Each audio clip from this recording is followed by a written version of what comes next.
তো আমরা নোয়াখালী লক্ষ্মীপুর যাবো, ত্রাণের জন্য প্যাকেট চলতেছে, ত্রাণের জন্য প্যাকেট করা হইতেছে। এখানে শুধু এখন আলু আর পেঁয়াজ গুলো করতেছে, আলু পেঁয়াজ ডাল এগুলো করতেছে।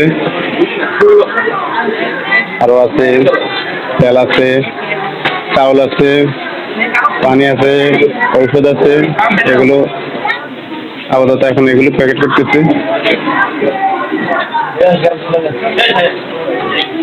নোয়াখালী লক্ষ্মীপুর যাওয়া হবে, ইনশাল্লাহ সবাই দোয়া করবেন।